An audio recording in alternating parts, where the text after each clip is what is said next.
দেখেছেন ঢাকা বিশ্ববিদ্যালয়ের নির্বাচন হয়ে গিয়েছে, ক্যাম্পাসে একটা অপ্রীতিকর কোনো ঘটনা ঘটে নাই এবং ইসলামী ছাত্র শিবিরের উপরে শিক্ষার্থীরা তাদের দাবি আদায়ের জন্য এখনো শিক্ষকদের কাছে যেতে হচ্ছে না, মিছিল মিটিং করতে হচ্ছে না, কিচ্ছু গণ অন্বেষণ কিছুই করতে হচ্ছে না। তারা যা চায় তার চাইতে বেশি তারা ছাত্র সংসদের কাছ থেকে পেয়ে যাচ্ছে, যা তারা চিন্তাও করে নাই। আমরা তাদের প্রোপাগান্ডার খুব বেশি কোনো জবাব না দিয়ে আমরা গঠনমূলক কার্যক্রম, শিক্ষার্থী বান্ধব কার্যক্রম তারা যেভাবে চেয়েছে আমাদেরকে, তাদের পাশে দাঁড়িয়েছি। ক্যাম্পাসগুলোর অভাব যেগুলো আমরা বোধ করেছি আমাদের সাধ্য অনুযায়ী আমরা সেখানে গিয়ে দাঁড়িয়েছি।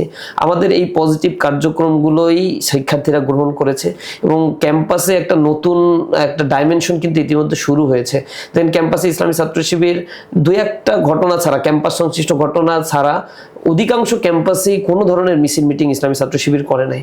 আমরা শিক্ষার্থীদের কাছ থেকে অবজারভেশন নিয়েছি, তারা আমাদের বলেছে যে আমরা এরকম স্লোগান হোক, তারপরে হচ্ছে পারস্পরিক গ্যাঞ্জাম হোক, এই জাতীয় বিষয়গুলো তারা এখন আর ক্যাম্পাসে কোনোভাবেই টলারেট করতে চায় না। যার ফলে 5 আগস্ট পরবর্তী তারা ছাত্র রাজনীতি নিষিদ্ধ হোক এই ব্যাপারেই কিন্তু ভয়েস রেজ করেছিল। এই জায়গা থেকে ছাত্রদেরকে ফিরিয়ে আনার জন্য আমরা আমাদের গঠনমূলক কার্যক্রম করে ছাত্রদেরকে বুঝিয়েছি ছাত্র রাজনীতি মানে হল দখল না, টেন্ডারবাজি না, ছিনতাই না, ধর্ষণ না, রাহাজানি না, খুন না, আন্তঃকন্দল না, জোর করে হলে থাকা না, তারপরে গণরুম গেস্টরুম কালচার না। এই জায়গা থেকে টোটালি ক্যাম্পাসের একটা শিফটিং আমরা করেছি। যদিও ছাত্রদল বারংবার চেষ্টা করেছে মিছিল মিটিং বিভিন্ন জায়গায় অপ্রীতিকর ঘটনা ঘটানোর জন্য চেষ্টা করেছে, ইসলামী ছাত্র শিবির সেগুলোতে স্ট্রিক্ট ছিল এবং নতুনভাবে ক্যাম্পাসকে নিয়ে সবাইকে এখন ভাবতে হচ্ছে এবং সব ছাত্র সংগঠন এই ভাবনার জায়গা থেকে 24 পরবর্তী পরিবর্তনের সাথে অ্যাডাপ্ট করে চলতে পারলে তারা টিকে থাকতে পারবে। আমরা দেখেছি তার বিপরীত স্রোতে তারা অবস্থান নিচ্ছে, যার ফলে এই নির্বাচনগুলোতে তারা একটা লাল কার্ড দেখেছে এবং বোধ করি বাংলাদেশে আর কোনো ছাত্র সংসদ নির্বাচন যদি হয়, সামনে আশা করি সবগুলোই হবে, সবগুলোতে ইসলামী ছাত্র শিবিরের উপরে তারা আস্থা রাখবে। দেখেছেন ঢাকা বিশ্ববিদ্যালয়ের নির্বাচন হয়ে গিয়েছে, ক্যাম্পাসে একটা অপ্রীতিকর কোনো ঘটনা ঘটে নাই এবং ইসলামী ছাত্র শিবিরের উপরে শিক্ষার্থীরা তাদের দাবি আদায়ের জন্য এখনো শিক্ষকদের কাছে যেতে হচ্ছে না, মিছিল মিটিং করতে হচ্ছে না, কিচ্ছু গণ অন্বেষণ কিছুই করতে হচ্ছে না। তারা যা চায় তার চাইতে বেশি তারা ছাত্র সংসদের কাছ থেকে পেয়ে যাচ্ছে, যা তারা চিন্তাও করে নাই।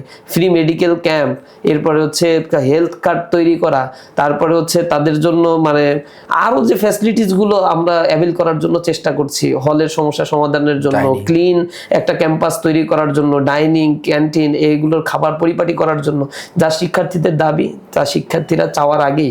এবং ইভেন ডাকসুতে এখনো পর্যন্ত অর্থ বরাদ্দ হয় নাই, তার আগেই কিন্তু ডাকসুর নেতা যারা হয়েছে তারা তাদের সাবেক ভাইদের সাথে পরামর্শ করে, ফান্ড কালেকশন করে বা হচ্ছে অ্যালামনাইদের সাথে যোগাযোগ করে অনেকভাবে এই কার্যক্রমগুলো নিয়ে যাচ্ছে, যাতে ছাত্ররা শিক্ষার্থীরা আসলেই আস্থাবান হয়ে যাচ্ছে এবং ক্যাম্পাসগুলোতে ছাত্র সংসদ হবে শিক্ষার্থী বান্ধব কার্যক্রমের একটা উপকরণ হিসেবে।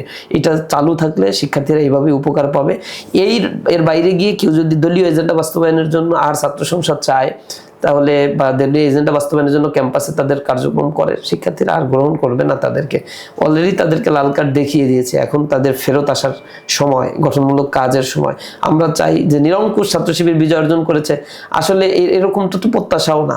আমরা চেয়েছি যে ছাত্রদের প্রতিনিধি নির্বাচিত হবে ছাত্রদের ভোটে এবং ছাত্ররা যাদের যোগ্য মনে করবে তাদেরই ভোট দিবে। সুতরাং তাদের সবারই উচিত যোগ্যতার দিক থেকে আরো বেশি কম্পিটিটিভ হওয়া, তাহলে ইসলামী ছাত্র শিবিরের পক্ষে আরো বেশি চিন্তা করার সুযোগ হবে যে আরো কত ডাইনামিক আমাদের আসলে হওয়া উচিত, আরো কত অ্যাডভান্স হওয়া উচিত, প্রোঅ্যাক্টিভ হওয়া উচিত।